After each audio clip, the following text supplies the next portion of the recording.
Praise the lord. ప్రతిరోజు అనుదిన వాక్యం ద్వారా మీరెంతగానో బలపడుతున్నారని నేను ఆశిస్తున్నాను. అలాగే మీరు కనుక మన యూట్యూబ్ ఛానల్ని క్రొత్తగా వీక్షిస్తున్నట్లయితే మన యూట్యూబ్ ఛానల్ని సబ్స్క్రైబ్ చేయండి, ఇతరులకు షేర్ చేయండి.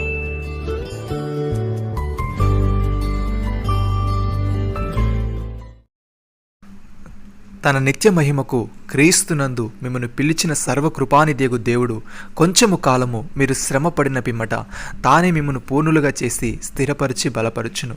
పేతురుకు రాసిన 1వ పత్రిక 5వ అధ్యాయము 10వ వచనము. భక్తుడి విధంగా అంటున్నాడు, ప్రభు వలన ప్రేమింపబడిన సహోదరులారా, ఆత్మ మిమ్మల్ని పరిశుద్ధపరచుట వలన మీరు సత్యమును నమ్ముట వలన రక్షణ పొందుటకు దేవుడు ఆది నుండి మిమ్మల్ని ఏర్పరచుకొనెను. గనుక మేము మిమ్మల్ని బట్టి ఎల్లప్పుడూ దేవుని కృతజ్ఞతాస్తులు చెల్లింపబద్దులమై ఉన్నాము.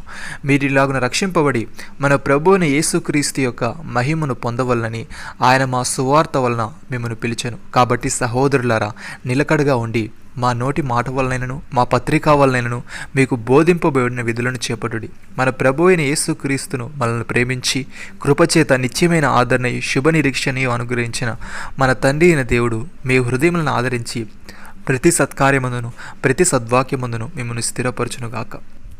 ప్రియమైన సహోదరి సహోదరులారా, మీరు విధేయులకు పిల్లలై మీ పూర్వ అజ్ఞాన దశలో మీకుండిన ఆశలను అనుసరించి ప్రవర్తింపక మిమ్మల్ని పిలిచిన వాడు పరిశుద్ధుడై ఉన్న ప్రకారము మీరును సమస్త ప్రవర్తన యందు పరిశుద్ధులై ఉండుడి. పక్షపాతం లేకుండా క్రియలను బట్టి ప్రతి వాడిని తీర్పు తీర్చేవాడు తండ్రి అని మీరు ఆయనకు ప్రార్థన చేయుచున్నారు. కనుక మీరు పరదేశులైనంత కాలము భయముతో గడుపుడి.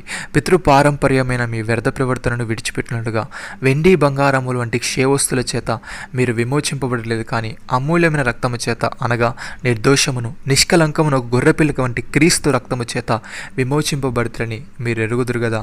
ఆయన జగత్ పునాది వేయబడక మునిపే నియమింపబడిన, కానీ తన మృతుల నుండి లేపి తనకు మహిమనిచ్చిన దేవుని ఎడల తన ద్వారా విశ్వాసులైన మీ నిమిత్తము కడవరి కాలములందు ఆయన ప్రత్యక్షపరచబడెను. కాగా మీ విశ్వాసమును నిరీక్షణయు దేవుని యందు ఉంచబడి ఉన్నవి. పౌలు భక్తుడి విధంగా అంటున్నాడు, మరణము ఒకని అపరాధములను వచ్చినది, ఆ ఒకని ద్వారానే ఏలిన ఎడల కృపాబాహుల్యమును నీతిదానమును పొందువారు జీవము గలవారే మరి నిత్యముగా యేసుక్రీస్తును ఒకని ద్వారానే ఏలుదురు. కాబట్టి తీర్పు ఒక అపరాధమూలము వచ్చినది మనుషులందరికీ శిక్షావిధి కలుగుటకు ఎలాగో కారణమాయను, అలాగే ఒక పుణ్యకార్యం వలన కృపాదానము మనుషులందరికీ జీవప్రధానమైన నీతి విధింపబడుటకు కారణమాయను. ఏలయనగా ఒకని మనిషిని అవిధేయత వలన అనేకులు పాపులుగా ఎలాగో చేయబడిరో, అలాగే ఒకని విధేయత వలన అనేకులు నీతిమంతులుగా చేయబడుదురు. మరియు అపరాధం విస్తరించినట్లు ధర్మశాస్త్రము ప్రవేశించును, అయినను పాపము మరణం ఆధారము చేసుకుని ఎలాగూ ఏలను, అలాగే నిత్యజీవము కలుగుటకై నీతి ద్వారా కృపయు మన ప్రభు అయిన యేసుక్రీస్తు మూలముగా ఏలు నిమిత్తము పాపం ఎక్కడ విస్తరించునో అక్కడ కృప అపరిమితముగా విస్తరించును.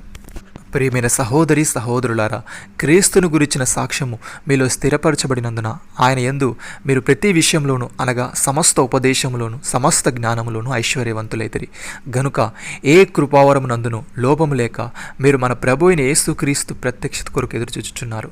మన ప్రభు అయిన యేసుక్రీస్తు దినమందు మీరు నిరపరాధులై ఉండునట్లు అంతము వరకు ఆయన మిమ్మల్ని స్థిరపరచును.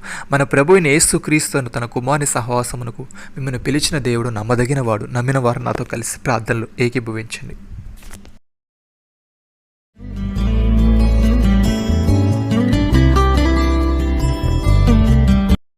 మమ్మల్ని మిక్కిలిగా ప్రేమిస్తున్న మా ప్రియా పరలోకపు తండ్రి, క్రైస్తవులైన వారికి శ్రమలు హింసలు కలుగుతాయని కొంచెము కాలము మేము శ్రమపడిన పిమ్మట నీవే మమ్మల్ని పూర్ణులుగా చేసి స్థిరపరిచి బలపరచదు అని తెలియజేశావు తండ్రి. నీకు స్తోత్రములు.